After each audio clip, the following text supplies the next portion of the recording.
গত 23 তারিখে এই ট্রাইব্যুনালে জয়েন করার পর আমি প্রত্যেকটি মামলা আলাদা আলাদাভাবে আমি পর্যবেক্ষণ করছি।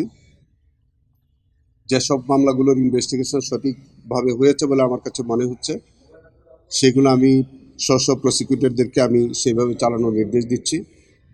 যেগুলো ইনভেস্টিগেশন আমার কাছে মনে হচ্ছে যে এই ইনভেস্টিগেশনগুলো আবারও হওয়া উচিত, সেগুলো আমি সংশ্লিষ্ট তদন্তকারী কর্মকর্তাদেরকে আমি সেইভাবে নির্দেশনা দিচ্ছি।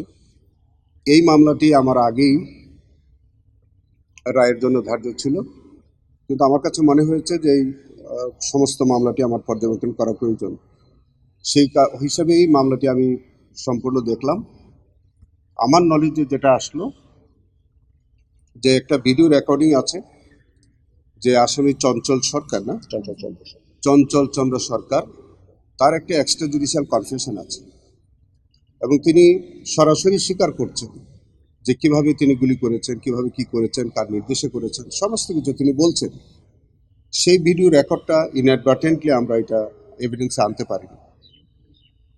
আমার কাছে মনে হচ্ছে যে এরকম একটি শক্ত সাবুত এভিডেন্স যেটা আমরা না দেওয়ার কারণে আমার কাছে মনে হচ্ছে যে এটা আমাদের দেওয়া প্রয়োজন।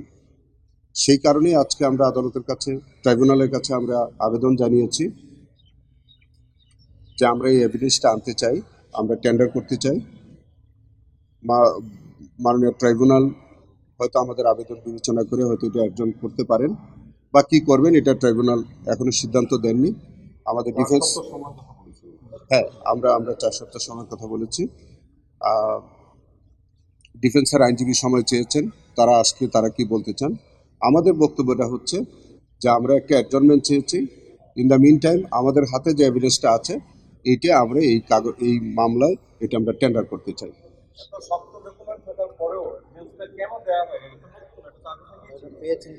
এইটা আমরা এটা কবে পেয়েছি ঠিক আমি জানি না, তবে এটা আমার নলেজে আসছে খুব রিসেন্টলি। তো সেই বিষয়গুলো আমি যখন আমরা টেন্ডার করব এভিডেন্সে, তখন আপনাদের কাছে ডিটেলসটা আমরা জানাবো। সাক্ষ্য গ্রহণ প্রয়োজন হবে না। এটা আমরা যদি টেন্ডার করি, আমরা সরাসরি এভিডেন্সে দিতে পারবো। ডিফেন্সকে শুধু আমাদের নোটিশ দিলেই না, এটা গাফিলতি না, এটা আমাদের ত্রুটি বিচ্ছুতির মধ্যে হতে পারে, অথবা এভিডেন্সটা হয়তো তখন ছিল না, সাবসিকুয়েন্টলি হয়তো এসছে, এরকম হতে পারে। যেহেতু এটা বিষয়টা আমার কাছে ইনস্ট্যান্টলি আসছে, এই জন্য আমি তাৎক্ষণিকভাবে মনে হলো যে এই এভিডেন্সটা আমাদের দেওয়া প্রয়োজন।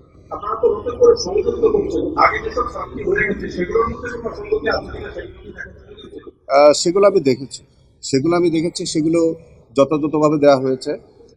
আমার কাছে মনে হচ্ছে যে এইটা আমাদেরকে ওই আগের যে সাক্ষ্যগুলোকে আরো স্ট্রেংথেন করবে। এইটা আমি স্পেসিফিক বলতে পারছি না, বলা ঠিক হবে না আমাদের। আমরা কোন মামলায় কি ইনস্ট্রাকশন দিচ্ছি, কি পরামর্শ দিচ্ছি, এটা আসলে পাবলিককে বলার কোনো সুযোগ নাই। হ্যাঁ, প্রতিবেদন দাখিল হয়েছে, এরকম কিছু আছে, সেগুলো আমরা হয়তো আমার 2-1টা আছে, সেগুলো আমি হয়তো ফার্দার ইনভেস্টিগেশনে পাঠাইতে হবে হয়তো। এই মামলায় একটা অভিযোগ আছে, শুরু থেকে একটা অভিযোগ আছে, আমার কাছে একটা এভিডেন্স আছে। এর কল রেকর্ডে তৎকালীন মতিঝিলের জন্য ডিসি আয়াতুল ইসলাম খান তার নিম্ন যে কর্মকর্তা আছে তাকে ফোনে বলছেন টাইমে দিয়ে গুলি করতে। আমরা দেখেছি এই মামলায় শুরু থেকেই আয়াতুল ইসলাম খানকে কোনো একটা কারণে, অদৃশ্য কারণে বাদ দেওয়া হয়েছে। তাকে এখানে আসামি করা হবে কিনা এটা আমি এখনো জানি না, ওই বিষয়টা আমার হাতে আসেনি। সেটা আমরা, এটা তো আরেকটা অংশ ইনভেস্টিগেশনে বাকি আছে, সেটা আমরা তখন আমি দেখলে আমি জানাতে পারবো আপনাদেরকে। এই বিষয়টা আমি এখনো ক্লিয়ার না, এখনো জানি না। আমরা আগে থেকে সেটা দেখে আসছি যে থার্ড ট্রাইব্যুনালে একটা কথা বলা হচ্ছিল আগে থেকে, এত মামলা দরকার হতে পারে সেরকম কোনো আবেদন আপনার কাছে আছে কিনা। আরেকটি এখন যে ট্রাইব্যুনাল আছে, এইখানে বিচারক প্যানেলে কোনো ধরনের পরিবর্তন আসতে পারে কিনা, আমরা আরেকটি ট্রাইব্যুনাল গঠনের বিষয়ে বা বিচারকের পরিবর্তনের বিষয়ে আমার কোনো নলেজ নাই, আমার ব্যক্তিগত কোনো অভিজ্ঞতা নাই, আমার কোনো ধারণা নেই। Thank you so much. কোনো প্রশ্ন ওঠার কোনো বিষয় নেই। ন্যায় বিচারের স্বার্থে, এটা তো ন্যায় বিচারের স্বার্থে হচ্ছে, সবই ন্যায় বিচারের স্বার্থে হবে। সেখানে মামলা অপেক্ষমান আছে, আবু সাইদের মামলা, আন্তর্জাতিক অপরাধ ট্রাইব্যুনাল 2 এ। সেটির ব্যাপারে কি আপনি নতুন করে দেখছেন কিছু?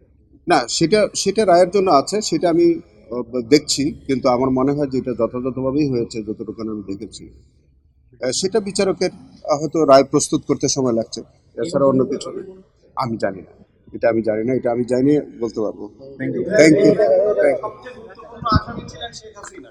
তো নতুন সরকার আসলো, আপনি নতুন দায়িত্ব নিলেন, তাকে ফেরানোর ব্যাপারে আপনার দিক থেকে কোনো পরামর্শ সরকারকে দেওয়া বা কোনো উদ্যোগ নেওয়া হচ্ছে কিনা? আমরা উদ্যোগ নেব, তাকে আনার জন্য আমরা যথাযথ উদ্যোগ নেব। Thank you. নামটা বলে বলেন, তাকে তো বহু তো বোঝা যায়। আসামি শেখ হাসিনা, তিনি ভারতে আছেন বলে আমরা জানি। যেহেতু তিনি অভিযুক্ত হয়েছেন, কনভিক্টেড হয়েছেন, সো তাকে আইনত ফেরত আনাটা হচ্ছে আইনগত ব্যাপার, এবং নিশ্চয়ই এই বিষয়ে প্রয়োজনীয় পদক্ষেপ আমরা নেব।